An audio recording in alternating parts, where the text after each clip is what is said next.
At my 70th birthday party, my son announced, "Mom's treating everyone since she's loaded from Dad's life insurance." I smiled and nodded, but inside something cold settled in my chest.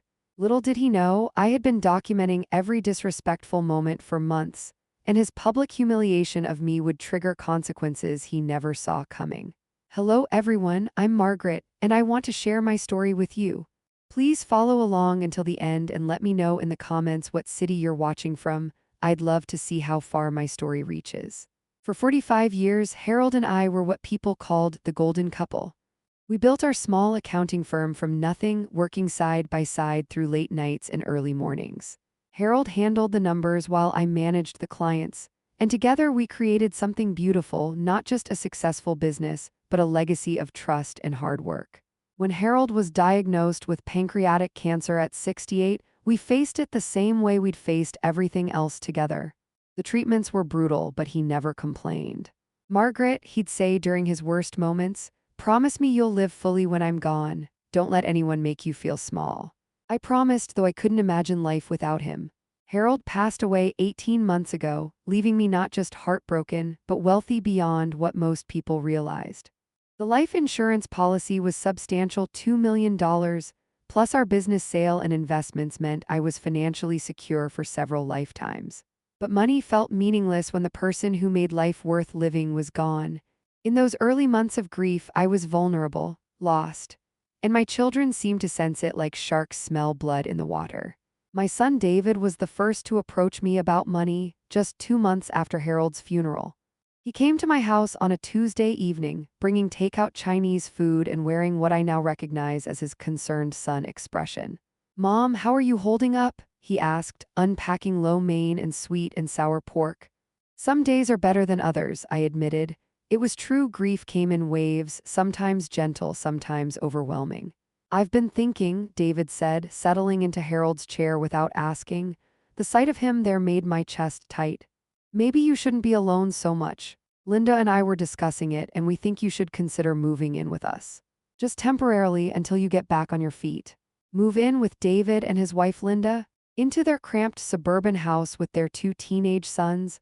I'd gone from running a successful business to being treated like an invalid who couldn't manage her own life. "That's thoughtful, David, but I'm fine here. This house has so many memories of your father." His expression shifted slightly. "Mom, you can't live in the past forever, and frankly, this house is way too big for one person. Have you thought about what it costs to maintain? The property taxes alone must be killing you." I own the house outright. The property taxes were manageable on my worst day, but I didn't say that.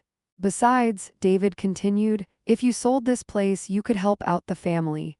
Jason's got college coming up and Kyle needs a car. Linda's been wanting to renovate the kitchen for years." There it was. The real reason for the Chinese food and fake concern. "I'm not ready to sell the house, David." "Mom, be practical. You're sitting on a gold mine here, and meanwhile your family is struggling." Struggling? David made 6 figures as a software engineer. Linda worked part-time as a dental hygienist by choice, not necessity. But I kept quiet, chalking it up to grief making me oversensitive. 2 weeks later, my daughter Susan called with her own emergency. Her husband Rick's construction business was having cash flow problems.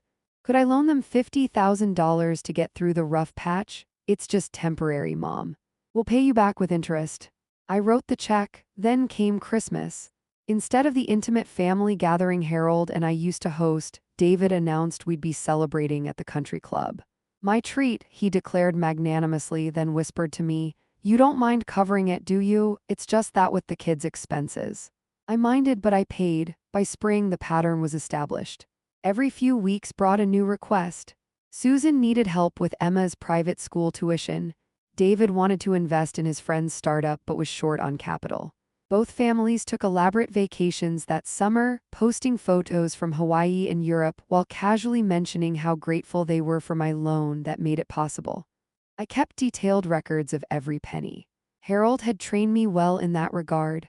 But more importantly, I kept mental notes of how the requests were made, the assumptions, the gradual erosion of respect that accompanied the financial dependency they were creating. My 70th birthday was approaching in October, and I was dreading it. The first birthday without Harold, the first major milestone to face alone. I'd been thinking about taking a quiet trip somewhere, maybe to the bed and breakfast in Vermont where Harold and I spent our anniversary each year. Then David called. Mom, Linda and I want to throw you a party for your birthday, something special. You deserve it after everything you've been through. The gesture surprised me. Maybe I'd been too hard on them. Maybe they really were just looking out for me in their clumsy way. That's very sweet, David, but you don't need to. Nonsense, we insist. Leave everything to us. Over the next few weeks, the party planning took on a life of its own. What started as a small family dinner became a full-scale event. David rented the banquet room at the Riverside Country Club. Linda hired a caterer and a photographer. Susan coordinated with relatives I hadn't seen in years. This is getting expensive, I mentioned when David called to discuss the wine selection. Don't worry about it, Mom. This is our gift to you. Well, I mean, you'll probably end up covering most of it since you're in a better position financially, but we're doing all the work. There it was again. The casual assumption that my money was their money. But I bit my tongue. Maybe a party would be good for me. Maybe being surrounded by family and friends would help fill the Harold-shaped hole in my life. I should have known better. 3 days before the party, I discovered just how extensive the guest list had become when my neighbor, Mrs. Chen, stopped by with a sympathy card. I'm so sorry I can't make it to your birthday celebration, she said. My grandson's wedding is the same day. I stared at her. I'm sorry, did David invite you? Oh yes, weeks ago. He said it was going to be quite the event. Catered dinner, open bar, live music. You must be so excited. After Mrs. Chen left, I called Susan. Honey, how many people are coming to this party? Oh, I think we're up to about 80 now. Maybe 90. David keeps adding people. 90 people. At the country club with catering and open bar and live music. Susan, who exactly is paying for all this? There was a pause. Well, I mean, David's organizing it, but we all figured. I mean, it's your party. I hung up and called the country club directly. Mrs. Henderson, how lovely to hear from you, the events coordinator said. We're so excited about your party. Everything's arranged exactly as your son requested. The final bill should come to about $12,000. $12,000? For a party I never asked for, with guests I barely knew, paid for with money from my dead husband's life insurance policy. I almost canceled it right then, but something stopped me. A memory of Harold saying, sometimes, Margaret, you have to let people show you who they really are. I decided to let the party proceed. I wanted to see just how far this would go. The Riverside Country Club looked beautiful on the night of my 70th birthday party. Linda had chosen an autumn theme with orange and gold decorations. Fresh flowers adorned every table. A small band played jazz standards in the corner. If I hadn't known the cost, I might have been touched by the effort.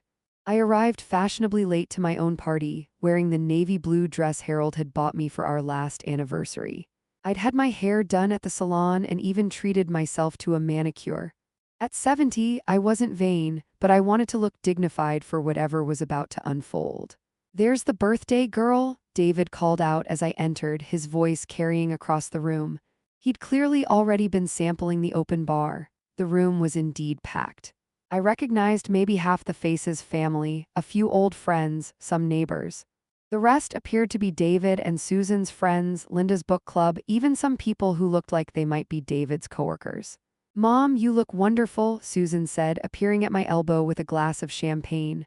Are you surprised? Completely, I said honestly. The evening proceeded with the usual party rituals. People told stories about Harold and me. My great-niece performed a piano piece. The catered salmon was excellent and the wine flowed freely.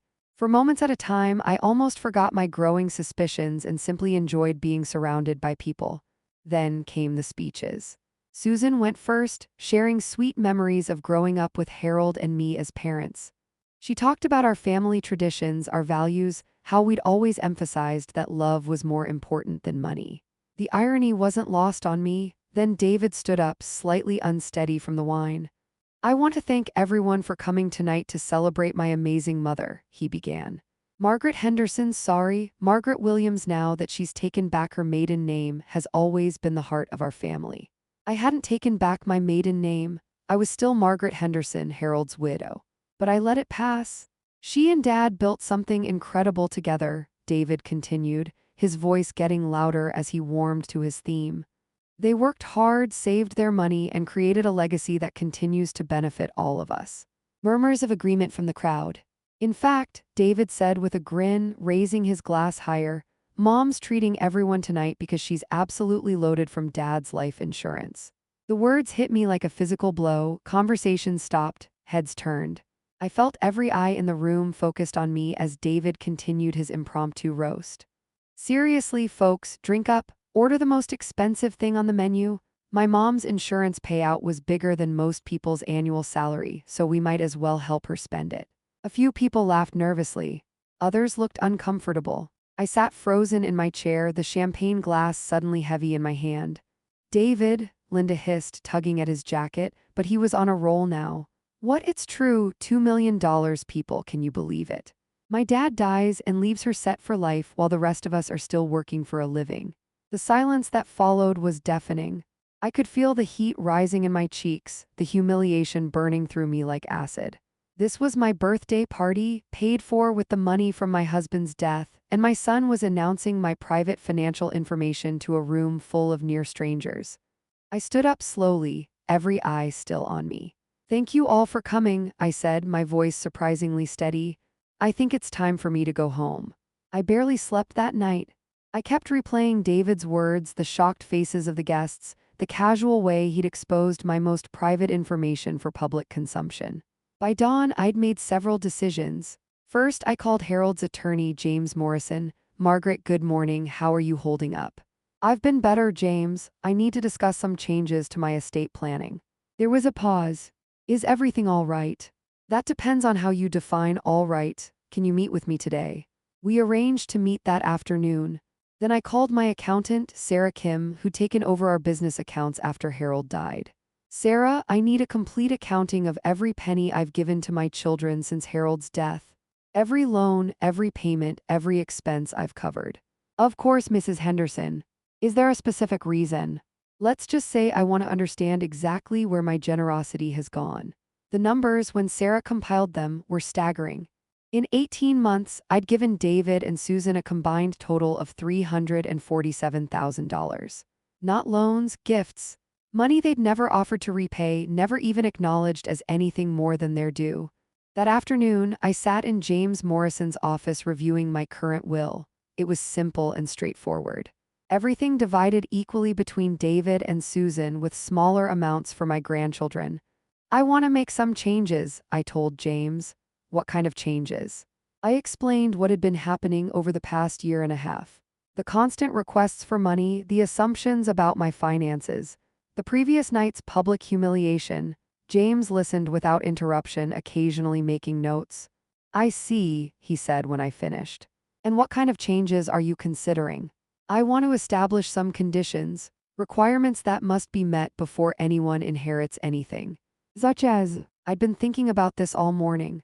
First, a formal apology, written, specific, acknowledging exactly how they've treated me. Second, repayment of the money I've already given them, not necessarily immediately, but a payment plan showing good faith.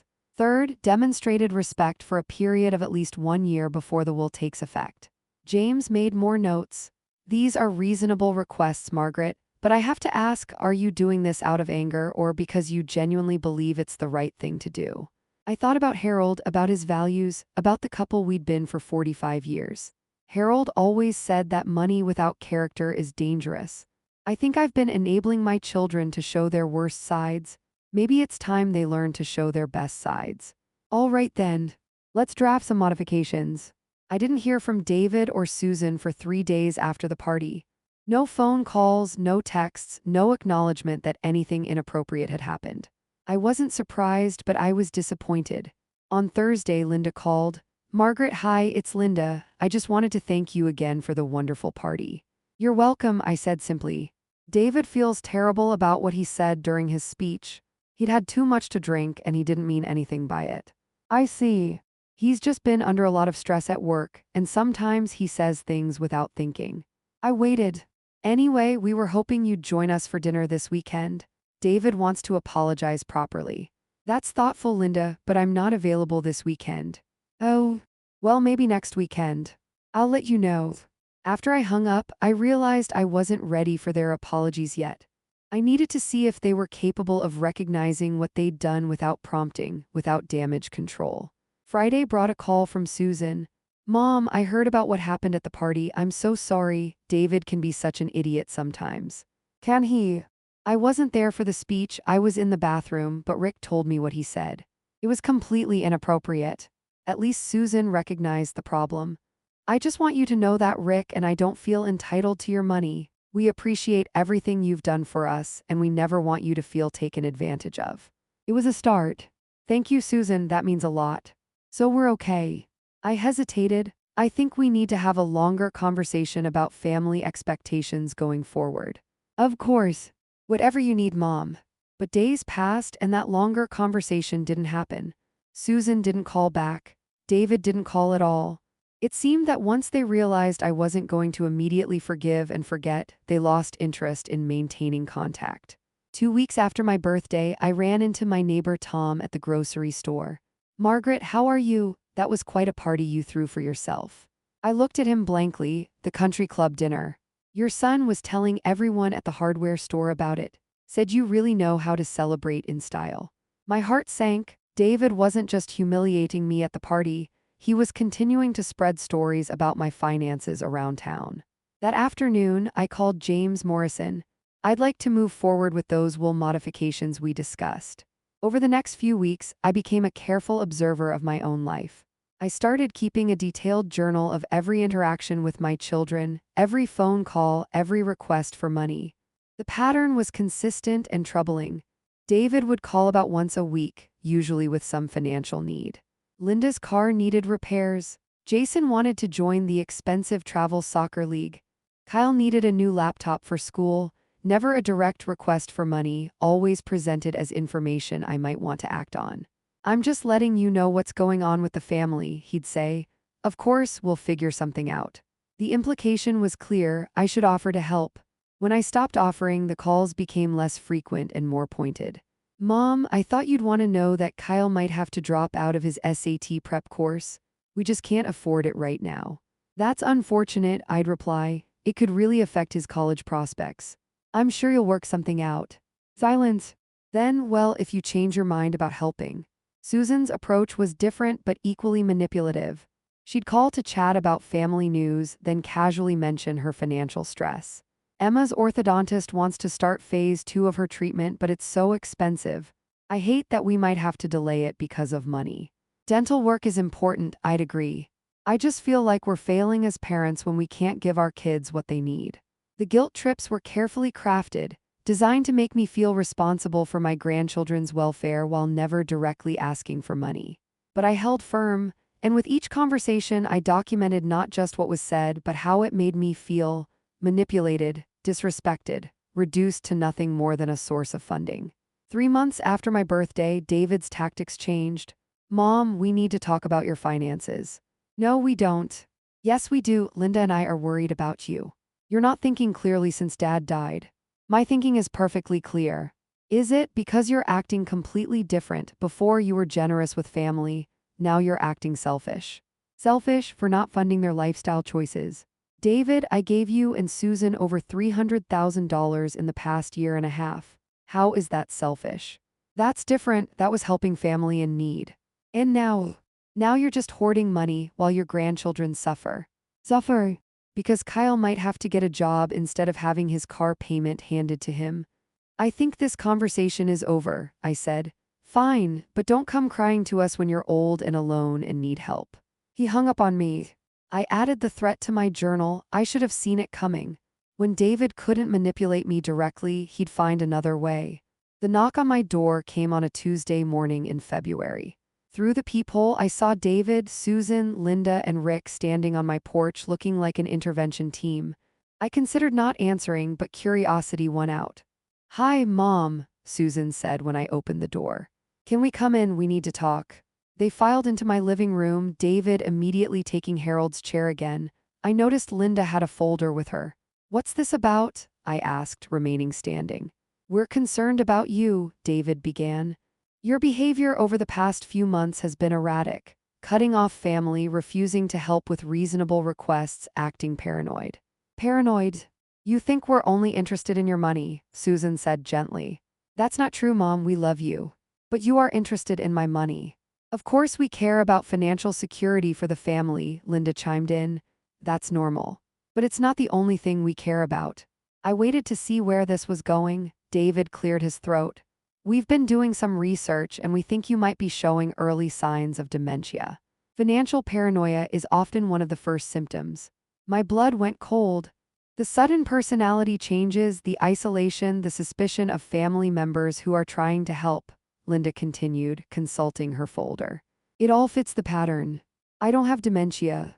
That's what people with dementia always say, Rick spoke for the first time. They don't recognize the symptoms. I stared at them, these 4 people who were supposed to love me, gathered in my living room to declare me mentally incompetent because I'd stopped funding their lifestyles. What exactly are you proposing? I asked. David and Linda exchanged glances. We think you should see a doctor, David said. Get evaluated, and maybe consider having someone help you manage your finances until we know what we're dealing with. Someone like you.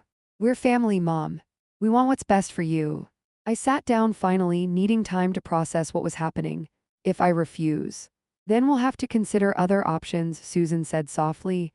Legal options. For your own protection.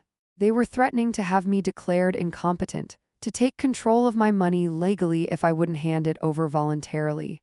I see, I said calmly.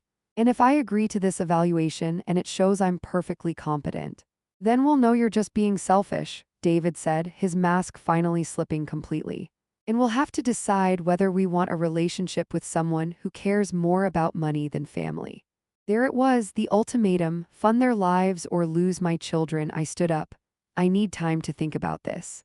Don't take too long, Linda said, gathering her folder. The longer you wait, the worse this could get. After they left, I sat in my empty house and cried for the first time since Harold's funeral. Not from grief this time, but from the devastating realization that my children were willing to destroy me to get what they wanted. Then I called James Morrison. They did what? He asked after I explained the intervention. Threatened to have me declared incompetent if I don't submit to their financial management. Margaret, that's elder abuse. Financial abuse specifically, you could press charges. I don't want to press charges, I want to protect myself. All right, first, we're going to get you evaluated by a psychiatrist of our choosing. Someone with no connection to your family. Second, we're going to document this threat. And third, we're going to finalize those will changes immediately. There's one more thing I want to add to the will, I said. What's that? A provision that anyone who attempts to have me declared incompetent for financial gain forfeits their entire inheritance. Consider it done. Dr. Patricia Webb was a geriatric psychiatrist with 30 years of experience in capacity evaluations. James Morrison had recommended her specifically because she was known for thorough, unbiased assessments. The evaluation took 3 hours and covered everything from my medical history to my current mental state to my financial decision-making capacity. Mrs. Henderson, Dr. Webb said at the end of our session, I want to be very clear with you. You show no signs whatsoever of cognitive impairment, dementia, or any condition that would affect your judgment. Your financial decisions, while perhaps disappointing to your family, are completely rational and within your rights. So if my children attempt to have me declared incompetent, I'll testify on your behalf. What they're describing, financial paranoia, isolation, personality changes, those aren't symptoms you're exhibiting. What you're showing is appropriate boundary setting with family members who have been financially exploitative. I felt a weight lift from my shoulders. In fact, Dr. Webb continued, I'd recommend you consider reporting this to Adult Protective Services. What your children are doing constitutes elder financial abuse. I'm not ready for that step yet. I understand. But please know that you have resources if you need them. Armed with Dr. Webb's evaluation, I felt ready to face whatever came next. I didn't have to wait long, David called that Friday. Have you thought about what we discussed? I have. And I've been evaluated by a psychiatrist, Dr. Patricia Webb. She found me completely competent and mentally sound. Silence on the other end. That's good news, David said finally, though his tone suggested otherwise. Yes, it is. It means you can stop worrying about my mental health and start thinking about your behavior. My behavior. David, you and Susan have taken over $300,000 from me in the past 18 months. You've humiliated me publicly, threatened me privately, and now attempted to have me declared incompetent. This needs to stop. Mom, you're blowing this out of proportion. Am I? Let me be very clear about something. I've kept detailed records of every financial request, every manipulative conversation, every disrespectful interaction. If you continue down this path, there will be consequences. What kind of consequences? The kind that will affect your future significantly. Another silence. Are you threatening to cut us out of your will? I'm saying that continued disrespect will have lasting effects on our relationship. Fine, you want to play hardball, two can play that game. He hung up. That weekend, I got a call from my sister Dorothy, who lived in Arizona. Margaret, I just got the strangest call from David. He's worried about you. What did he tell you? That you've been acting erratically since Harold died. Making poor financial decisions, cutting off family, showing signs of mental decline. I sighed, and what do you think, Dorothy? I think you sound exactly like yourself, maybe a little stronger, actually. Dorothy had always been perceptive. He asked me to talk to you about getting help, said the family's concerned you might hurt yourself financially. Did he mention that he's taken over $250,000 from me since Harold died? He did not mention that. Over the next week, I received similar calls from other relatives. David was conducting a campaign to convince my extended family that I was mentally declining, hoping to build support for his intervention. But his campaign backfired. Instead of alarming people, it revealed the extent of his manipulation. Family members started calling me directly, and I shared the truth about what had been happening. My nephew Patrick, Dorothy's son, was particularly supportive. Aunt Margaret, what David's doing is disgusting. Uncle Harold would be furious. I think he would be. Is there anything you need, any way I can help? For the first time in months, I felt like I had family on my side. The end came in March, almost 6 months after my birthday party. I was at the grocery store when I overheard a conversation that made my blood boil. I heard Margaret Henderson is losing it, one woman was saying to another in the cereal aisle. Her son says she's developed dementia and is making crazy financial decisions. That's so sad, the other woman replied. She seemed so sharp when Harold was alive. David's trying to get her help, but she's resistant. You know how stubborn people get when their minds start to go. I stood frozen, holding a box of oatmeal, listening to strangers discuss my supposed mental decline based on lies my son was spreading around town. That afternoon, I called an emergency meeting with James Morrison. I want to move forward with everything, I told him. All the will changes, all the protective measures. I'm done waiting for them to show me respect. Are you sure? I'm sure. We spent the afternoon finalizing the new will. David and Susan's inheritance was now contingent on several conditions. A formal written apology acknowledging their disrespectful behavior, repayment of the money they'd taken, and demonstrated respectful behavior for 1 full year. If they attempted to contest the will or have me declared incompetent, they'd forfeit everything. The bulk of my estate would now go to my grandchildren in trust, with my nephew Patrick as trustee. Smaller amounts were designated for various charities Harold and I had supported. There's one more thing, I told James. I want to write them a letter, to be delivered with the will when the time comes. Something that explains exactly why I made these changes. That's a good idea, it'll help prevent successful challenges. That evening, I sat at Harold's old desk and wrote the most difficult letter of my life. Dear David and Susan, if you're reading this, it means I've passed away and you're learning about the changes I made to my will. I want you to understand that these changes weren't made in anger but in sadness. For 45 years, your father and I worked hard to build not just financial security, but a family based on love and respect. After he died, I tried to continue that legacy by supporting you both generously. Over 18 months, I gave you more than $300,000 of your father's life insurance money. But instead of gratitude, I received entitlement. Instead of respect, I received manipulation. Instead of love, I received threats. David, your public announcement about my finances at my 70th birthday party was humiliating and cruel. Your subsequent spreading of lies about my mental health around town was devastating. Susan, while your approach was gentler, your constant guilt trips and emotional manipulation were equally hurtful. Both of you tried to have me declared mentally incompetent when I stopped funding your lifestyle choices. This was not love, it was financial abuse. I want you to know that I forgive you, but forgiveness doesn't mean there are no consequences. I hope that losing this inheritance will teach you the values your father and I tried to instill. That relationships matter more than money, that respect must be earned, and that true family loves unconditionally. The conditions I've set for your inheritance are simple.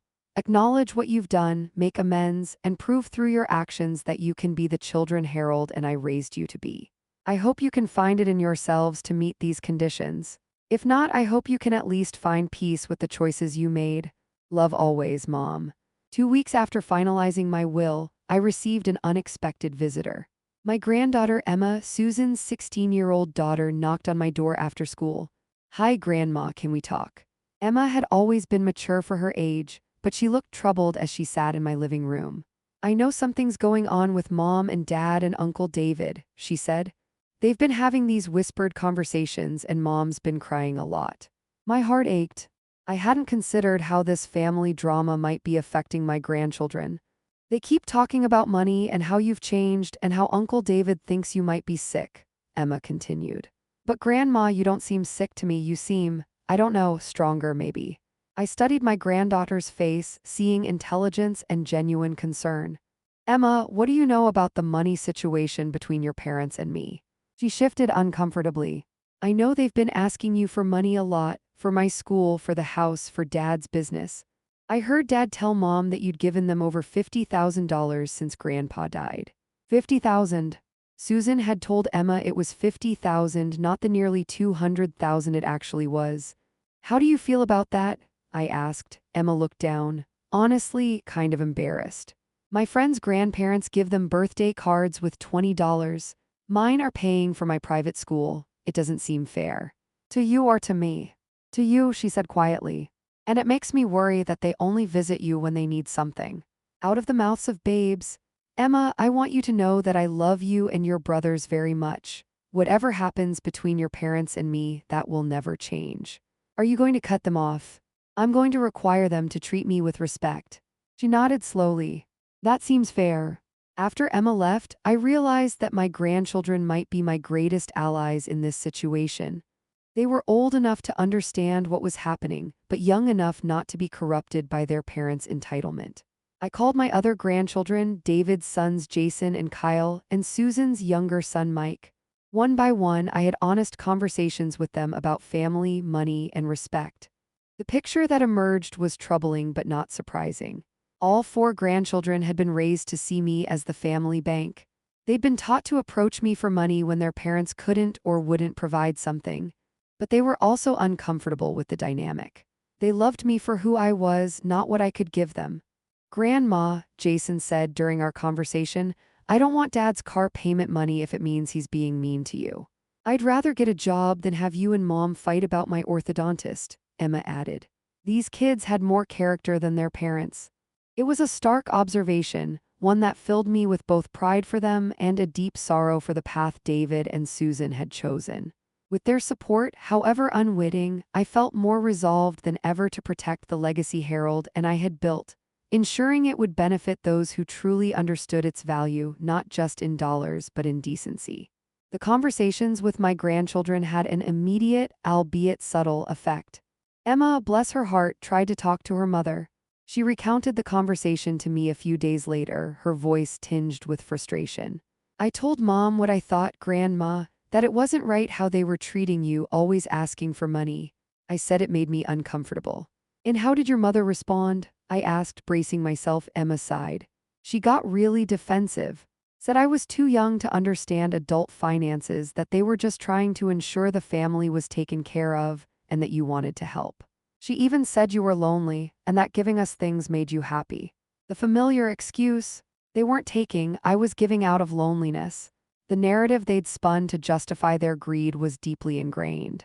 "Then Dad came in," Emma continued, "and he was angrier. He said I shouldn't be talking to you behind their backs, that you were trying to turn me against them because you were upset they wouldn't let you waste all of Grandpa's money on frivolous things." Frivolous things. Like my own peace of mind, apparently. So they twisted it, I said, more to myself than to Emma. My attempt to set boundaries became me trying to turn you against them. Pretty much, Emma confirmed glumly. They told me not to bring it up again. Jason and Kyle, David's sons, faced similar resistance. Jason, the older one at 18, told me his father had lectured him for an hour about respecting elders, the irony, and how family finances were none of his business. Kyle, who was 16, said Linda had cried, claiming they were only trying to give him and Jason the best opportunities and that I was being cruel by withholding help I could easily afford.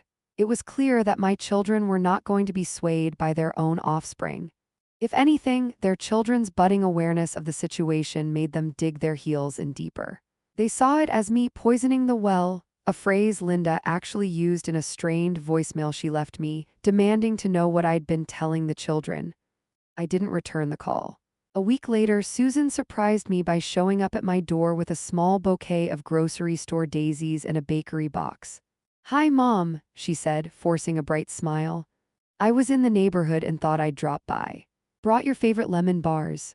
My favorite was actually apple pie, a fact Harold had never forgotten, but Susan, it seemed, had. "That's thoughtful, Susan," I said, stepping aside to let her in. I remained wary. This was uncharacteristic. She chattered nervously as she arranged the daisies in a vase, one I'd bought on a trip with Harold to Vermont, and set out the lemon bars. She talked about the weather, a new show she was watching, Emma's school play, anything but the elephant in the room. Finally, after a strained silence, she said, "Mom, about what Emma said, I don't want you to think we don't appreciate you. We do, so much." I waited. It's just Rick's business. It's really been struggling more than I let on. And we've got these huge bills piling up. The roof needs replacing and Emma's braces are, well, you know. Her voice trailed off, her eyes pleading. "Susan," I said gently but firmly, "we've had this conversation. I've helped considerably. My financial support from this point forward will be based on mutual respect, not on manufactured crises or emotional appeals." Her face fell. The forced cheerfulness vanished, replaced by a familiar look of sullen resentment. "So that's it then, you're just cutting us off completely, after everything Dad would have wanted. Your father would have wanted you to be responsible, self-sufficient adults who treat their mother with kindness and respect, not like an ATM." "It's not like that," she insisted, her voice rising. "We're your family, we're supposed to help each other. Helping is a two-way street, Susan. What help have you offered me since your father died, aside from advice on how to spend my money or where I should live?" She stared at me, speechless for a moment. Then she stood abruptly, snatching her purse. "I knew this was a mistake. David was right. You've changed, and not for the better." She stormed out, leaving the lemon bars and the wilting daisies behind. I documented the encounter meticulously in my journal, noting the attempt at manipulation, the feigned concern, and the swift return to resentment when her objective wasn't met. The ripples were turning into waves of resistance, but I was determined to stand firm on my little island of self-respect. With the lines clearly drawn and my children retreating into offended silence, punctuated by occasional guilt-tripping texts or voicemails I largely ignored, I found myself with an unexpected gift. Time and peace. For 18 months, my life had revolved around their needs, their demands, their manufactured dramas. Now the stage was empty and I was free to write my own script. I started small. I rejoined the book club I'd let lapse after Harold's diagnosis. It was wonderful to discuss literature with intelligent women, to engage my mind in something beyond grief and family conflict. Mrs. Chen, my neighbor, was in the same club, and we began taking short walks together in the evenings, sharing stories and companionship. One Saturday, I found myself wandering through a local art supply store. I'd always enjoyed sketching when I was younger, but life, building a business, raising a family had pushed it aside. On impulse, I bought a set of watercolors, good brushes, and a pad of heavy paper. That afternoon, I sat in my sunroom, the one Harold had added for me years ago, and I began to paint.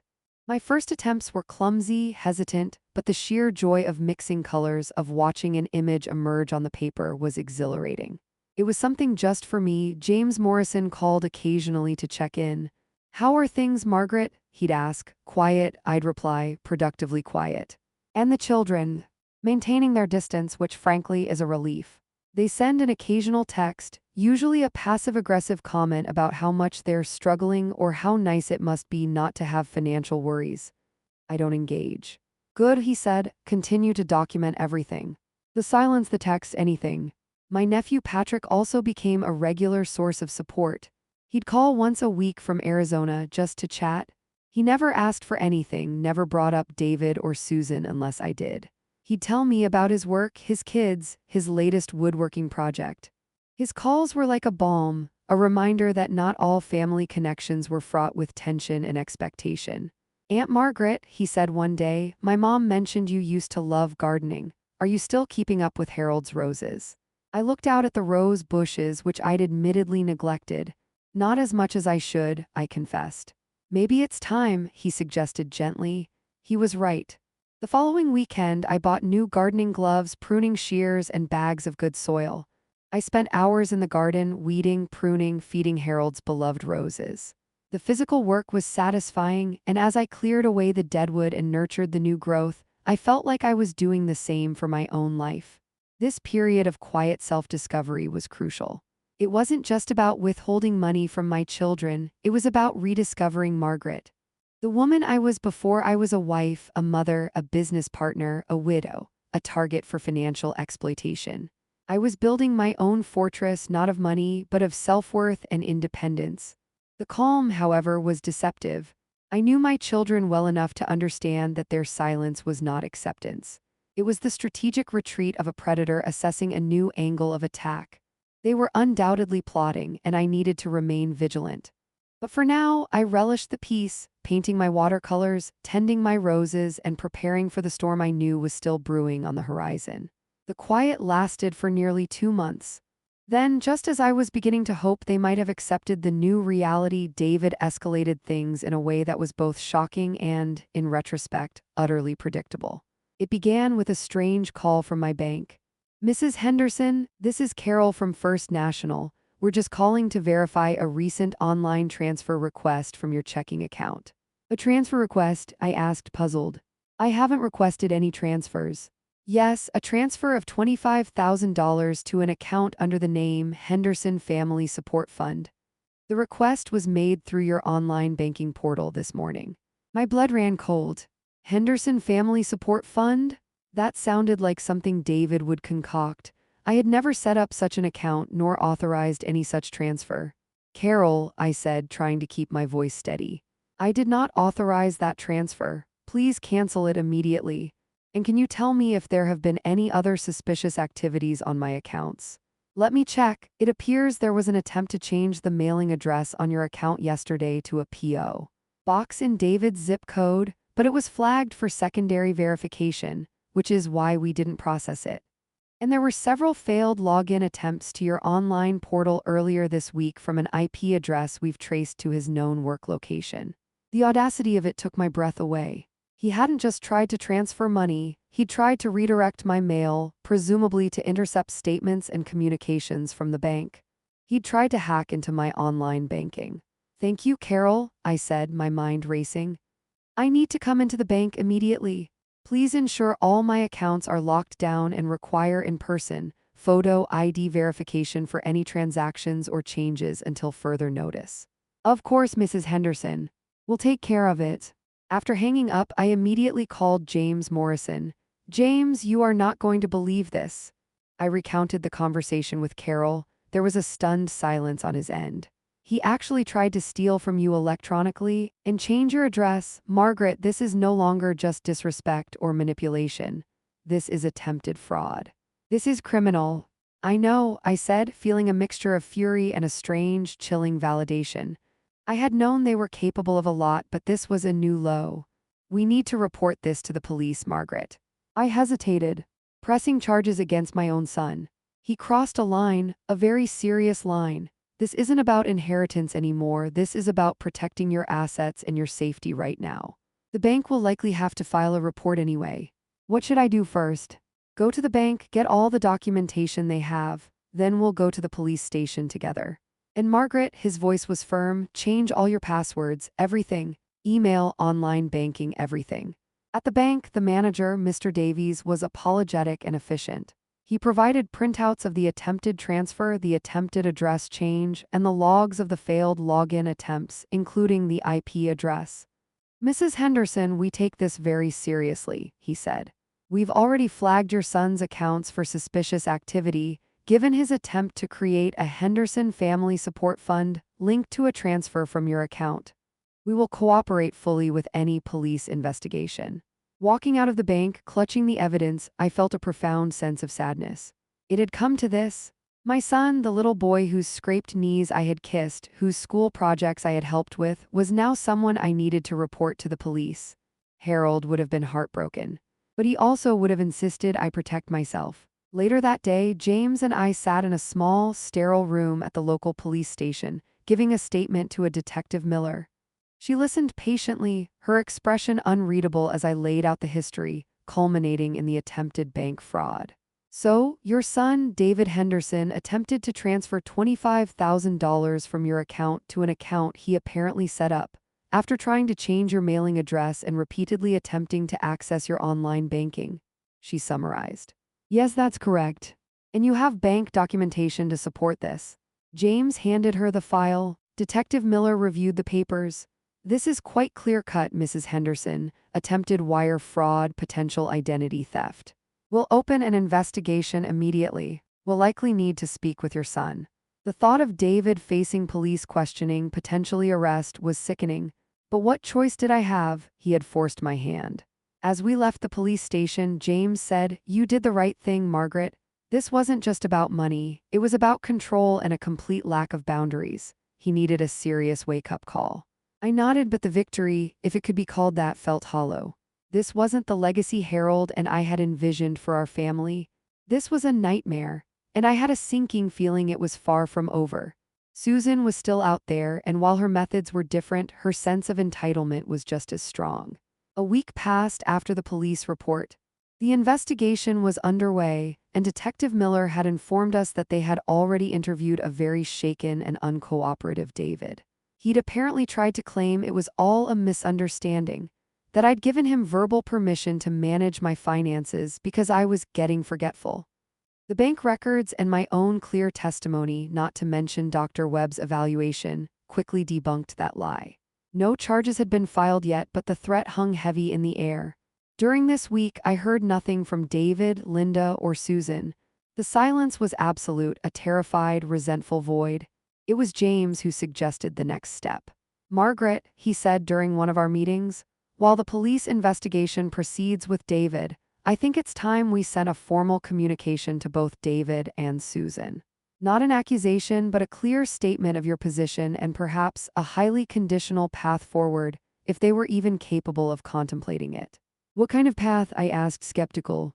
"Something that puts the onus squarely on them. A letter from my office outlining your deep disappointment with their behavior over the past 2 years, from the birthday party to the financial demands, the emotional manipulation, and David's recent fraudulent activities. It won't detail the will, but it will state that your future estate considerations will be heavily influenced by their actions, or lack thereof, moving forward. You think it will make any difference?" James sighed, honestly. "Probably not with David, given his recent actions. He's likely too far gone down the path of entitlement and possibly facing legal trouble. But Susan, she's been manipulative, yes, but she hasn't ventured into outright criminal behavior. This letter might give her a stark choice: continue down the path of her brother or recognize the precipice she's standing on." He continued, "The letter will essentially state that you are deeply hurt by their pattern of disrespect and financial exploitation. It will mention that you have documented everything. It will then suggest that if they wish to have any hope of rebuilding a respectful relationship with you, and by extension, any consideration in your long-term financial plans, they would need to undertake several significant steps, such as a comprehensive, sincere written apology from each of them, acknowledging specific instances of their misconduct, a commitment to cease all financial requests and manipulative behaviors, and a proposal for how they intend to demonstrate genuine respect and familial love, independent of any financial expectations, over a sustained period. The letter will state that failure to respond appropriately, or any continuation of negative behaviors, will will be taken as their definitive answer regarding their future relationship with you. It sounded like a final test, when I was almost certain they would fail, but it felt necessary. It would be another piece of evidence, another clear indication that I had given them every opportunity to change course. It's not an olive branch, Margaret, James clarified. It's more like a map of a minefield they've laid with a very narrow, very difficult path out, clearly marked humility and sincere repentance. If they choose to ignore the map and keep blundering through, the consequences are their own. All right, James, I agreed. Draft the letter, make it firm, unambiguous, and deeply rooted in the facts we've documented. The letter James Morrison drafted was a masterpiece of legal precision and understated condemnation. It was sent via certified mail to both David and Susan a few days later. It detailed, without excessive emotion, the pattern of behavior that had led to the current estrangement, citing the public humiliation at my 70th birthday party, the consistent and escalating financial demands, totaling over $347,000, the attempts to emotionally manipulate me into further payments, the coordinated effort to declare me mentally incompetent for financial gain, David's recent attempts at fraudulent bank transfers and unauthorized access to my accounts, noting this was now a police matter. The letter concluded, Mrs. Henderson is profoundly disappointed and hurt by these actions, which demonstrate a severe lack of respect, gratitude, and familial affection. She has meticulously documented all relevant interactions and incidents. Should you wish to begin the difficult process of repairing your relationship with your mother, and in turn, be considered for any role in her future estate planning, Mrs. Henderson requires, at a minimum, the following initial steps from each of you individually. 1. A comprehensive, sincere, and specific written apology acknowledging your past misconduct and its impact on her. 2. A solemn written commitment to immediately cease all financial solicitations, manipulative behaviors, and disrespectful communication. 3. A tangible proposal outlining how you intend to cultivate a relationship based on genuine mutual respect and affection, entirely independent of financial considerations, over a probationary period of no less than 2 years. Your written responses to these points must be received by this office no later than date, 2 weeks from mailing. Failure to respond, or a response deemed unsatisfactory by Mrs. Henderson, will be interpreted as your final decision on these matters. Any further hostile, manipulative, or unlawful actions will, of course, preclude any possibility of reconciliation or future consideration. The letters went out. Now, all I could do was wait and see how my children would react to this stark, lawyer-drafted ultimatum. I didn't hold my breath for contrition. The 2-week deadline for responses to James Morrison's letter felt like an eternity, yet passed in a blink. As I'd anticipated, David's response, or rather his lawyer's response, was anything but apologetic. It arrived on the last possible day, a terse, aggressive letter from a law firm I didn't recognize. It accused me of parental alienation, emotional abuse, and attempting to control adult children through financial coercion. It stated that David categorically denied any wrongdoing regarding my finances, claiming his actions were misunderstood attempts to assist an aging parent who was clearly overwhelmed. The letter further suggested that I was the one who owed him an apology for making baseless accusations and involving the police in a private family matter. It was a master class in deflection and victim blaming. There was no apology, no commitment to change, no proposal for reconciliation. It was, in essence, a declaration of war. Well, that's David's answer, I said to James over the phone, a grim sense of finality settling in. No surprises there. None at all, James agreed. He's doubling down. His lawyer is clearly trying to build a defense for the ongoing police investigation and perhaps lay groundwork for a future contestation of your will, however futile that might be given the evidence we have. Susan's response, however, was different. It also arrived on the deadline, not from a lawyer but in her own handwriting on simple stationery. It was tear-stained and rambling. She didn't offer a comprehensive apology as requested. Instead, she wrote pages about how difficult her life was, how Rick's business was always on the brink, how the children needed so much, and how she felt like a failure as a wife and mother.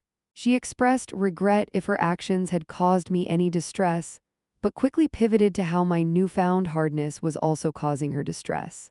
She wrote that she didn't understand why I was being so cold and punishing them when all they ever wanted was what was best for the family. She did, however, state that she promised not to ask for money again if it was causing such problems. There was no real acknowledgement of her specific manipulations, no tangible proposal for rebuilding a relationship, just a miasma of self-pity and veiled accusations. "What do you make of Susan's letter, James?" I asked. "It's not what we asked for," he said carefully. "There's no real ownership of her actions. It's full of excuses and attempts to make you feel guilty." However, he paused. Unlike David's response, it's not overtly hostile. She states she won't ask for money again. It's a very, very low bar, Margaret, but it's not a slammed door in the same way David's is. So what does it mean? It means she's conflicted, or perhaps just less confrontational than her brother. She's still deeply entrenched in her victim narrative, but there's a sliver, a tiny sliver of something that isn't outright aggression. It's still deeply unsatisfactory, of course. I thought about Susan. Her methods had always been softer, more insidious, the guilt trips, the sighs, the implications of suffering. David was a bulldozer, Susan was a slow-acting poison. Her letter was more of the same. "It's not enough, James," I said finally. "Regretting that I'm distressed is not the same as regretting her actions. Promising not to ask for money if it's causing problems isn't a commitment. It's a conditional statement that still implies I'm the problem." "I agree," James said. "Her response is insufficient. It doesn't meet the requirements laid out." So that was that. David had chosen open warfare. Susan had chosen a path of weepy self-justification. Neither had shown an ounce of genuine remorse or understanding of the hurt they had caused. The conditions of the letter had not been met. A few days later, Emma called me. "Grandma," she said, her voice small, "Mom got a letter from your lawyer. She's been crying for days. She and Dad are fighting a lot." "I'm sorry to hear that, sweetheart." "She showed me her reply to you. She said she apologized." I chose my words carefully. "Your mother expressed regret, Emma, but an apology means understanding what you did wrong and trying to make it right." Her letter didn't quite get there. "Oh," Emma said. "She told me you were being really mean and trying to take away all our money. She said you didn't love us anymore." The poison again. "Emma, I will always love you and your brothers. What's happening is between me and your parents about how they've treated me. It's not about my love for you." "Uncle David is really mad too," Emma continued. "He came over and was shouting. He said you were trying to ruin his life and that he was going to fight you." It seemed the battle lines were firmly drawn. The lawyer's letter, intended as a final, clear opportunity for change, had instead served to solidify their positions and, in David's case, escalate his aggression. My path forward was clearer than ever, though no less painful. My children had made their choices. Now I had to stand by mine. Life settled into a new, albeit tense rhythm. The police investigation into David's activities continued, a dark cloud hanging over him. He and Linda were reportedly under immense stress, their social standing in their cookie-cutter suburban neighborhood taking a hit as whispers of financial impropriety and trouble with his mother began to circulate, no doubt fueled by my own quiet, factual conversations with mutual acquaintances who asked. Susan remained in her bubble of self-pity, occasionally sending Emma or Mike over with cookies or a small plant, transparent peace offerings that I accepted graciously for the grandchildren's sake, but which did nothing to bridge the chasm between Susan and me. Then, about a month after the exchange of letters, David surprised me. He appeared on my doorstep one Saturday morning, alone, looking haggard. His usual arrogant demeanor was replaced by an uncharacteristic air of humility, or so it seemed. "Mom," he said, his voice subdued, "can I come in, please?" Wary but also morbidly curious, I gestured him inside. He didn't head for Harold's chair this time, but stood awkwardly in the foyer. I wanted to apologize," he began, not quite meeting my eye, "for everything, the things I said at your party, trying to access your bank account. It was wrong, I was wrong." This was unexpected. I remained silent, waiting. "Linda and we've been under a lot of pressure," he continued, his voice cracking slightly. "Work, the kids, the mortgage. I guess I just snapped. I saw all that money Dad left you and I wasn't thinking straight. I thought it was a solution to our problems." He looked up at me then, his eyes pleading. "I know my lawyer sent a stupid letter. I was just scared, Mom. Scared of the police, scared of what you'd do, but I've had time to think. And I'm so sorry for the way I've treated you. I miss you, the kids miss you." It was a convincing performance. The tired eyes, the tremor in his voice, the confession of weakness. For a fleeting moment, a tiny part of me, the mother part that ached for her son, wanted to believe him. But then Harold's voice echoed in my mind, "Watch their actions, Margaret, not just their words." And James Morrison's advice, "Document everything." "Why now, David?" I asked calmly. "Why this sudden change of heart?" He flinched slightly. "I told you, I've had time to think, and well, Detective Miller called my lawyer again. They're talking about pressing charges. If they do, I could lose my job, everything." His voice broke. "Mom, I'm terrified. I can't go to jail. I have a family." Ah, there it was, the true motivation. Not genuine remorse, but fear of consequences. His apology wasn't for me, it was for himself, an attempt to mitigate his legal troubles. "So, if Detective Miller hadn't been suggesting charges were imminent, would you be here apologizing?" I asked. David's eyes darted away. "That's not fair, Mom. I'm here now, aren't I? I'm saying I'm sorry. Isn't that what you wanted?"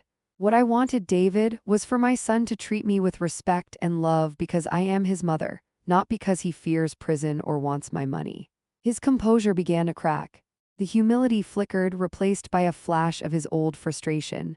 "So what? My apology isn't good enough for you after I humbled myself to come here?" "Humility is not a tactic, David. It's a state of being. Your apology seems driven by self-preservation, not by a genuine understanding of the pain you've caused." He straightened up, his brief performance of contrition dissolving. "You know, I don't know why I even bothered. You're impossible. You just want to see me suffer." "No, David," I said, my voice firm but weary. "I just want to see you take genuine responsibility for your actions, not because you're cornered, but because it's the right thing to do." He scoffed.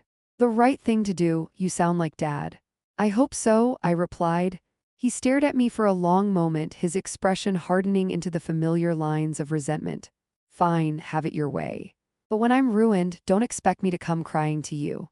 "I wouldn't dream of it," I said quietly. He turned and stormed out, slamming the door behind him. The performance was over. The mask had slipped. I meticulously documented the entire exchange in my journal, noting the timing in relation to Detective Miller's actions, the focus of his apology on his own fears, and the rapid shift back to anger when his attempt at manipulation failed. It was a painful confirmation. David hadn't changed. He had simply tried a new script, and when it didn't yield the desired result, he reverted to type. The door to any genuine reconciliation with him, I now realized, was not just closed. It was likely welded shut. With David's legal situation worsening, Detective Miller had indeed recommended formal charges of attempted fraud to the district attorney's office. The atmosphere in the Henderson clan grew ever more toxic. Linda, I heard through the grapevine, which in a small town hums efficiently, was a nervous wreck, alternating between tearful calls to her own family for support and furious outbursts at David for ruining their lives. Susan, meanwhile, seemed to be observing from the sidelines, though Emma reported that her mother was increasingly stressed and short-tempered. Rick's business, never robust, was apparently suffering further as credit tightened in response to the family drama becoming more widely known. It seemed the consequences of their actions were beginning to ripple outwards, affecting more than just their relationship with me. Then one Tuesday afternoon, I received a frantic call from Susan. "Mom, oh, thank God you answered. It's Rick. He's had an accident." Her voice was choked with sobs. My heart lurched. "What happened? Is he okay?" "He was on a job site. A scaffolding collapse. They've taken him to Mercy Hospital. It's bad, Mom, really bad. They think he might have a spinal injury. He might not walk again." She broke down completely. "Oh, Susan, I'm so sorry," I said, genuine concern flooding me. "I'll come to the hospital right away." "Which floor is he on?" "They're still in the ER, Mom. I'm terrified. We don't have proper insurance for this kind of thing. His business policy is so basic. If he can't work, if he needs long-term care, we'll lose everything, the house, everything." Her panic was palpable.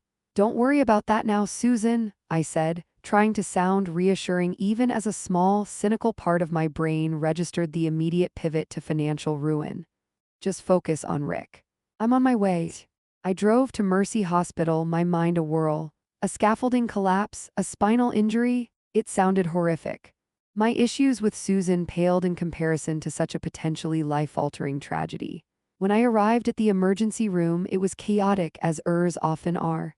I found Susan huddled on a plastic chair, her face tear-streaked and pale.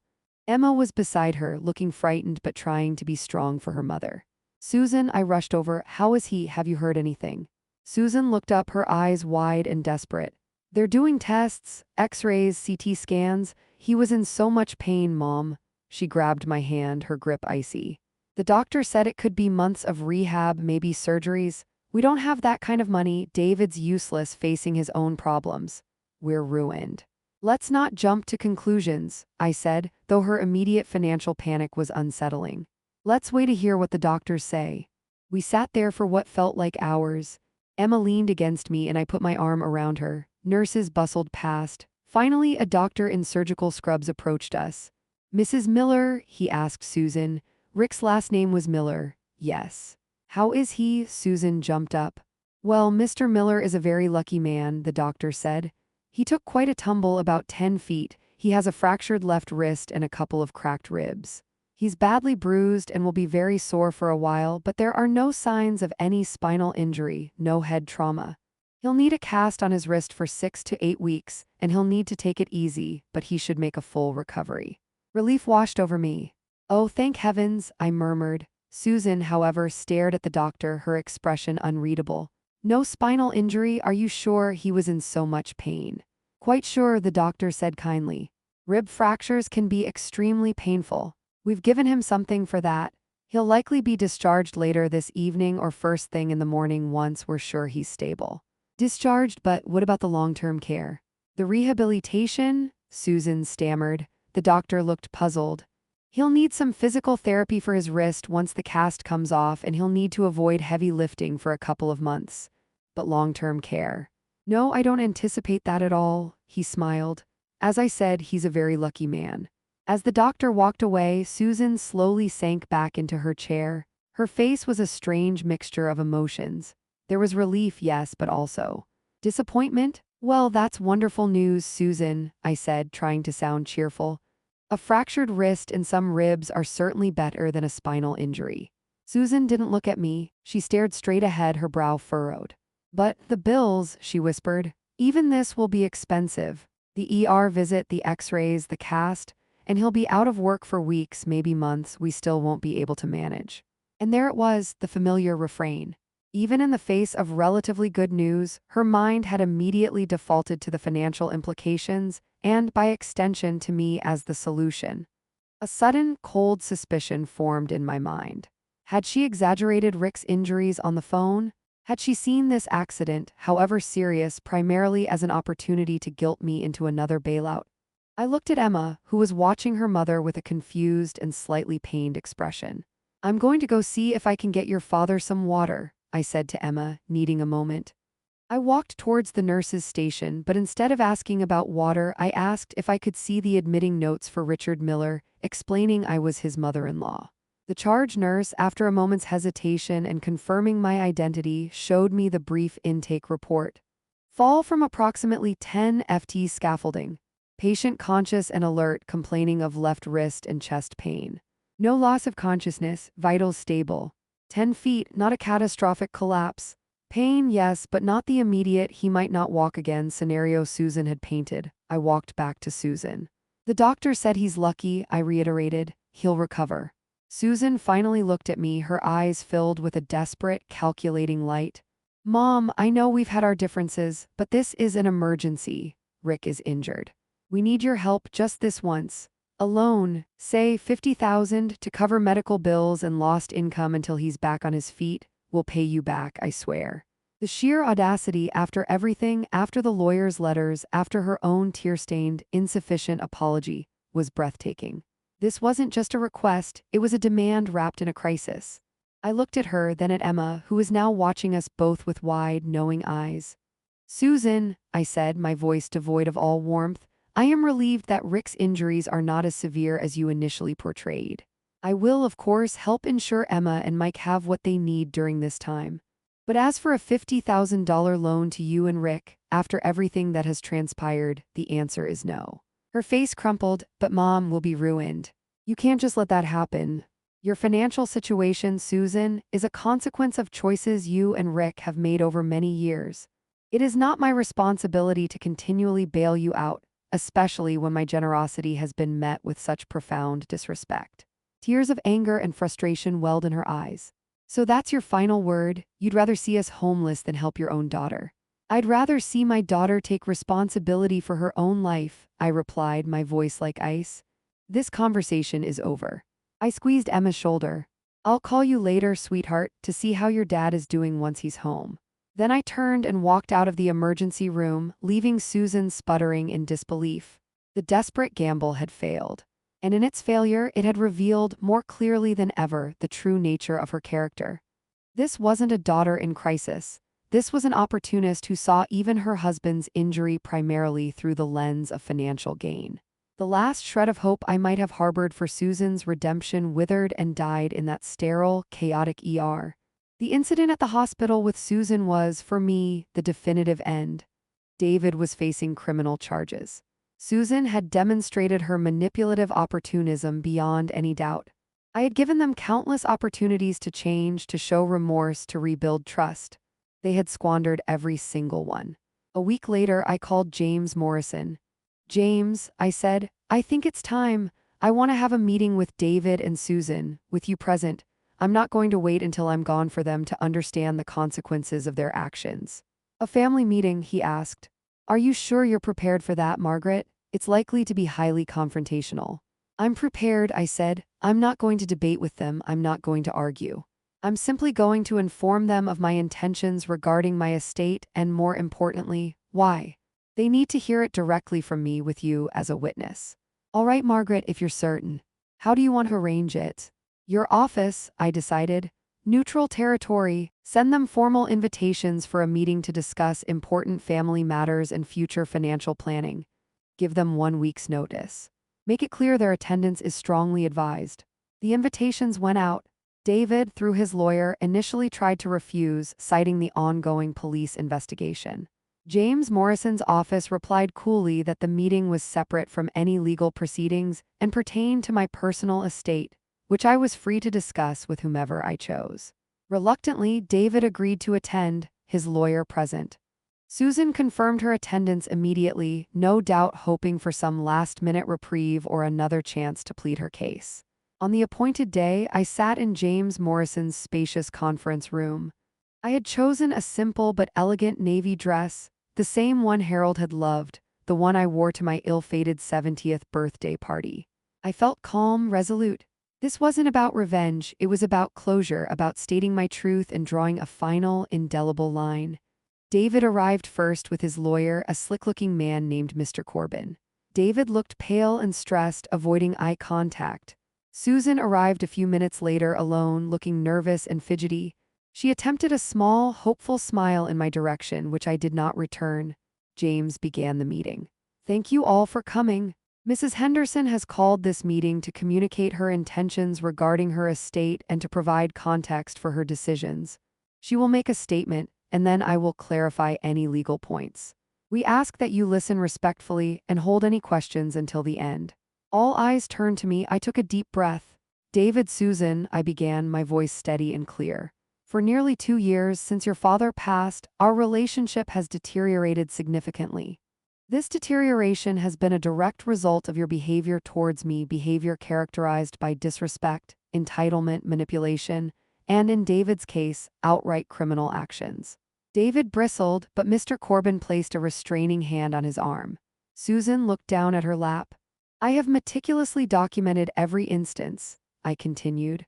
The constant demands for money, totaling over $347,000, which I gave freely out of love and a desire to help, only to see it become an expectation. The public humiliation at my 70th birthday party, where David announced my private financial details to a room full of people. The subsequent attempts to control my finances, culminating in a coordinated effort to have me declared mentally incompetent when I began to set boundaries. I paused, letting my words sink in.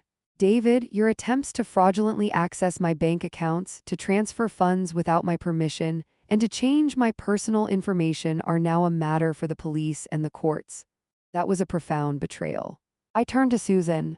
And Susan, your more subtle but equally damaging emotional manipulation, your guilt trips, and your recent attempt to exploit your husband's accident for financial gain, even exaggerating his condition to me, were deeply disillusioning. Susan started to sniffle, but I pressed on.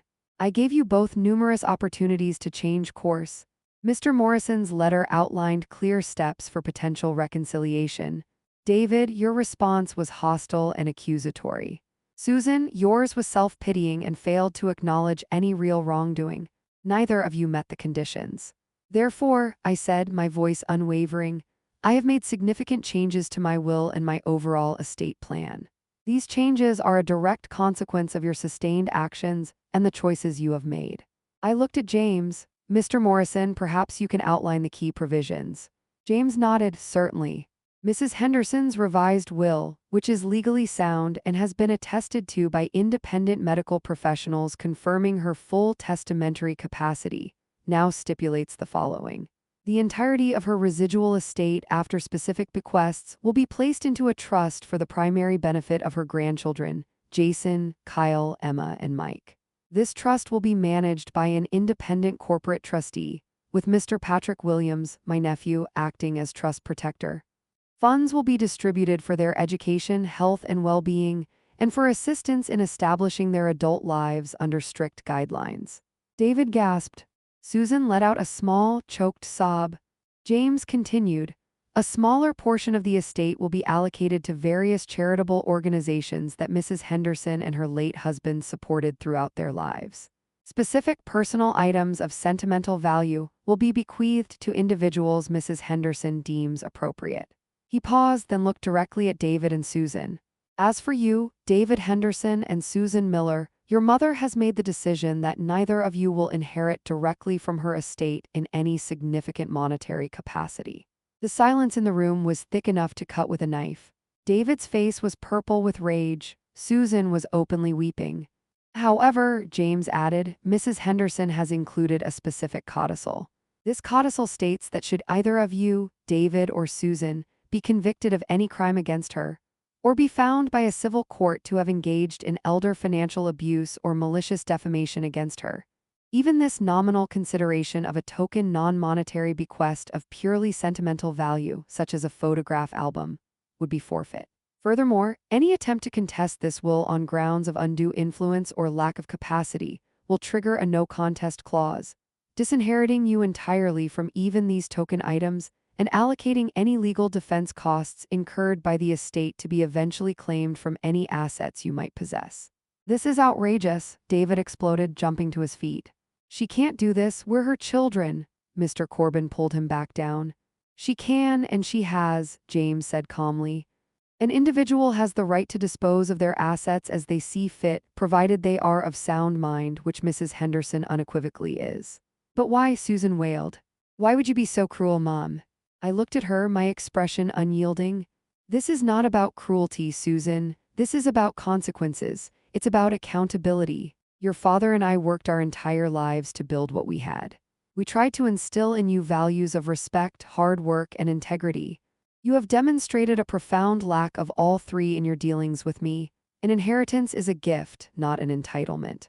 And gifts are not owed to those who have shown such profound and sustained disrespect and avarice. I then pulled out the letter I had written months ago, the one intended to be read after my death. I had written this to explain my decisions after I was gone, I said, placing it on the conference table. But I believe you need to understand my reasoning now. I slid copies towards them. Read it. Perhaps then you will begin to comprehend the depth of the disappointment you have caused. David snatched his copy, his eyes blazing. Susan picked hers up with trembling fingers. This meeting, I concluded, is to inform you of these decisions. They are final. They are not open for negotiation or debate. How you choose to conduct yourselves moving forward is, as always, up to you. But it will have no bearing on these arrangements. I stood up. James, I believe we're done here. With that, I turned and walked out of the conference room, leaving my children and David's lawyer to absorb the full impact of what had just transpired. I didn't look back. The weight of their future was now squarely on their own shoulders, where it should have been all along. The immediate aftermath of the meeting was as explosive as I had anticipated. though I only heard about it secondhand from James Morrison, who remained in the conference room as I departed. According to James, David had erupted into a furious tirade, accusing me of being a vindictive old woman, manipulated by James and my nephew Patrick. He threatened lawsuits, public exposés, and all manner of retribution. His lawyer, Mr. Corbin, apparently struggled to restrain him, eventually advising him in no uncertain terms that his outbursts were counterproductive and potentially damaging to his ongoing criminal case. David had stormed out, vowing he would fight this to the bitter end. Susan, James reported, had collapsed into a storm of tears and incoherent pleas. She babbled about her children, her debts, how unfair it all was, how she'd never meant any harm. She apparently tried to appeal to James, asking him to talk to Mom, to make her understand. James had calmly reiterated that my decisions were final and that he was merely my legal representative, not a mediator. Eventually, she too had left, defeated and distraught. In the days that followed, the storm truly broke. David, true to his word, attempted to go on the offensive, though his avenues were limited. He tried calling local news outlets with a fabricated story of a senile mother being fleeced by unscrupulous relatives. But with the shadow of police charges hanging over him and no credible evidence, no reputable station would touch his story. He did, however, manage to spread his vitriol through social media and among certain acquaintances, painting himself as the wronged son. But many who knew even a fraction of the truth saw through his charade. His reputation, already tarnished, took another severe hit. Linda, his wife, apparently reached her breaking point. I heard through Mrs. Chen, whose daughter was friends with one of Linda's cousins, that Linda had packed her bags and taken their 2 sons to stay with her sister. The combination of David's impending criminal trial, the public humiliation, and now the complete disinheritance was too much. The Henderson Family Support Fund was well and truly bankrupt in every sense of the word. Susan's reaction was less public but equally dramatic in its own way. Emma called me, sounding distressed. "Grandma, Mom is a wreck. She hasn't gotten out of bed for 2 days. Dad is trying to take care of her, but she just cries and says her life is over, that you've abandoned them." "I haven't abandoned anyone, Emma," I said gently. "I've simply set consequences for their actions. Your mother had many chances to change her behavior." "I know," Emma said quietly, "but it's hard to see her like this, and Dad, he's really worried. His wrist is still healing and he can't work much. They're talking about having to sell the house." "That would be a difficult decision for them," I acknowledged, careful not to offer any solutions. "She keeps saying if you just gave them some of the money Grandpa left, everything would be okay," Emma added, a note of frustration in her voice. "She doesn't get it, does she?" "No, sweetheart," I said sadly, "I don't think she does." The grandchildren were, as expected, caught in the crossfire. Jason and Kyle were reportedly struggling with their parents' separation and the public nature of their father's disgrace. Emma and Mike were trying to cope with their mother's breakdown and their father's injury and unemployment. I made a point of reaching out to each of them individually, not to discuss their parents, but to offer my unwavering support and love for them. I invited them for quiet dinners, took them to movies, helped Emma with a school project, and listened as Jason talked about his college worries. I made it clear that my relationship with them was separate and sacrosanct. Patrick, my nephew and now trust protector for their future inheritances, also played a crucial role. He flew in from Arizona for a weekend, and with my blessing, met with each of his cousins, my grandchildren, to explain his role, reassure them of my love, and to emphasize that the trust was designed for their long-term security and well-being, entirely independent of their parents' conduct. This provided them with a sense of stability and hope amidst the chaos their parents had created. The most dramatic development came about 3 weeks after the reading of intentions. David Henderson was formally indicted on charges of attempted grand larceny and computer fraud. His bail was set high, and Mr. Corbin was reportedly scrambling. The slick lawyer was now facing a client whose behavior was making a strong defense increasingly difficult. The news of David's indictment sent fresh shockwaves through the family and community. The consequences I had spoken of were no longer abstract. They were real, legal, and very public. For David, the path he had chosen was leading directly to a courtroom and potentially to a prison cell. For Susan, it was leading to a life of quiet desperation, grappling with the financial mess she and Rick had made without the safety net she had always taken for granted. The storm was raging, but I stood firm in its eye, my resolve unshaken. I had done what I had to do. The months that followed David's indictment were a period of profound adjustment for everyone. His trial date was set for early the following year. Linda officially filed for divorce, seeking full custody of Jason and Kyle and citing irreconcilable differences, heavily hinting at David's financial misdeeds and abusive behavior towards me as contributing factors. The beautiful suburban life they had curated was crumbling into dust. David, out on bail but facing a bleak future, reportedly became a recluse, bitter, and isolated. Susan and Rick did, in fact, have to sell their house. With Rick unable to work for an extended period and their debts mounting, they had no choice. They downsized to a small rental apartment in a less desirable neighborhood. Emma told me her mother was slowly starting to pull herself together, forced by sheer necessity. She had taken a full-time job as a receptionist at a dental clinic, not the life she had envisioned, but a reality she could no longer avoid. Rick, once his wrist healed, found sporadic handyman work, but his construction business was effectively defunct. They were struggling, truly struggling, for the first time in their adult lives without my financial underpinning. During this time, I focused on rebuilding my own life and strengthening my bonds with my grandchildren and with Patrick. I continued my painting, even selling a few pieces at a local charity art show, the proceeds of which I donated to the seniors center. I traveled a weekend trip to the coast with Mrs. Chen, a visit to Patrick and his family in Arizona. Each small act of independence was a quiet victory. The letter I had written, which I had given David and Susan at the meeting, seemed to have had little impact on David, who likely saw it as further proof of my vindictiveness. Susan, however, according to Emma, had read it over and over again. "She keeps it in her bedside table, Grandma," Emma told me one afternoon as we were planting spring bulbs in my garden. "Sometimes I see her crying when she reads it. She still says you're being harsh, but sometimes I think she's starting to understand. A little bit. A little bit, it wasn't much, but it was more than I had expected from her." My 71st birthday arrived, a stark contrast to the disastrous 70th. This year, my grandchildren, coordinated by Emma and Jason, threw me a small, intimate dinner party at my house. They cooked the meal themselves, a slightly chaotic but loving endeavor. Patrick flew in as a surprise. We ate, we laughed, we shared stories.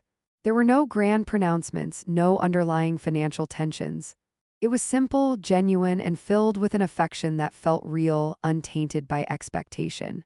It was, I thought, what Harold would have wanted. Yet, shadows lingered.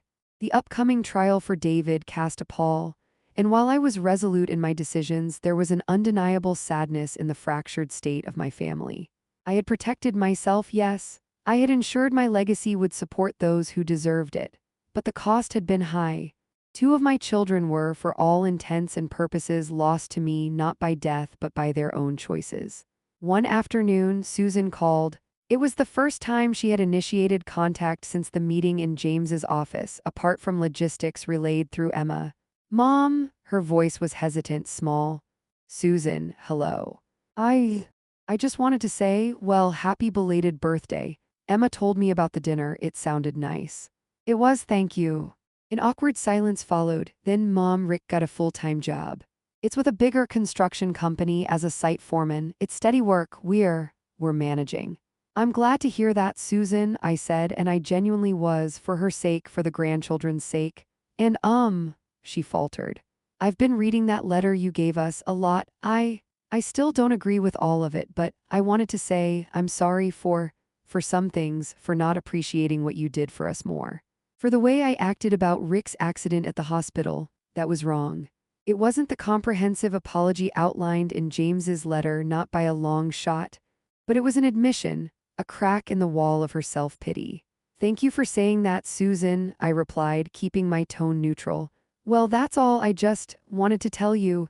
She sounded like she was about to cry. "Bye, Mom." She hung up before I could respond. It wasn't forgiveness, not yet. It wasn't reconciliation. But it was perhaps the faintest whisper of a possibility that one day, far in the future, something might be salvaged with Susan. A tiny seed of change, planted in the barren ground of her regret. With David, however, I knew there was likely no such hope. His path was set and the courtroom awaited. The consequences of his actions were about to become very, very real. David's trial was a sordid affair. The prosecution, armed with the bank's meticulous records, my clear testimony, and David's own ill-advised attempts to paint himself as a victim, laid out a compelling case of attempted grand larceny and computer fraud. Mr. Corbin, his lawyer, tried to argue diminished capacity due to stress and a misunderstanding of his mother's wishes. But Dr. Webb's prior evaluation of my full competence and my own consistent account systematically dismantled that defense.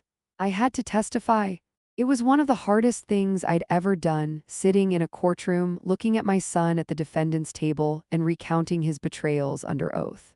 But I did it, my voice clear and steady, focusing on the facts, on Harold's legacy of integrity that David had so thoroughly trampled.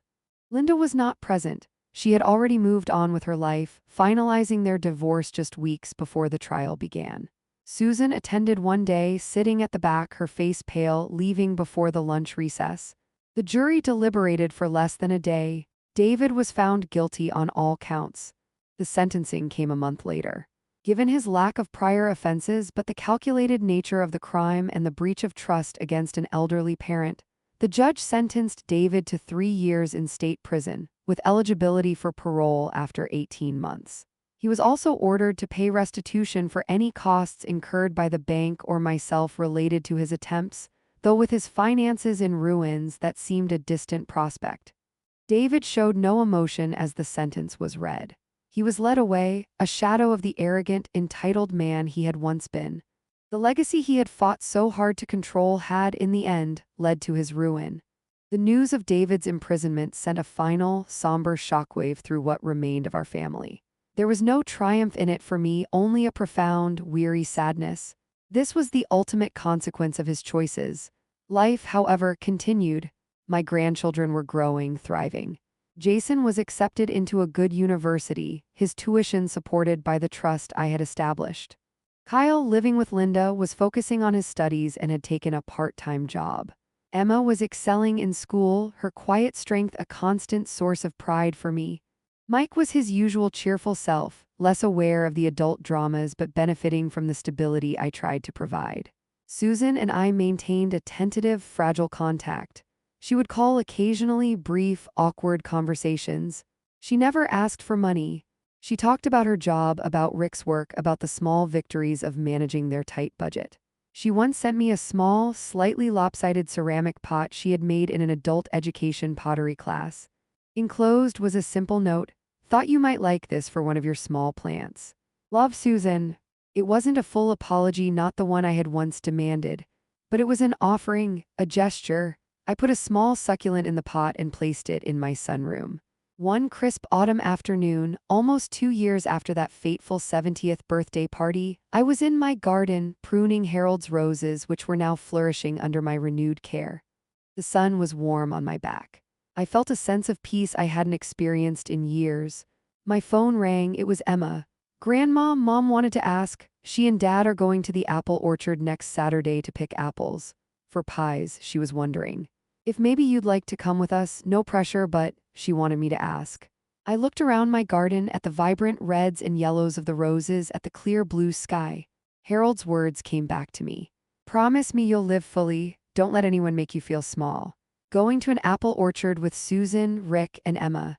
A simple, ordinary family outing. Something that would have been impossible 2 years ago. Something that still felt tentative, fragile. "Tell your mother," I said slowly, a small smile playing on my lips, "that I would like that very much." It wasn't a full reconciliation. It wasn't a return to how things were, nor should it be. But it was a step. A small, cautious step onto a new path, one built not on entitlement or obligation, but on the fragile possibility of rebuilding something genuine from the wreckage of the past. The shadows of what had happened would always linger, a reminder of pain and betrayal. But as I looked at Harold's roses, symbols of enduring love and resilience, I felt a glimmer of hope. Perhaps, just perhaps, some new blooms could still emerge, even after the harshest of winters. And I, Margaret Henderson, was finally free to nurture them on my own terms. My story was far from over. In many ways, it felt like it was just beginning. And to all of you watching, thank you for following my journey. Remember to always value your worth and never let anyone make you feel small. The strength to protect yourself lies within you. From my home to yours, take care.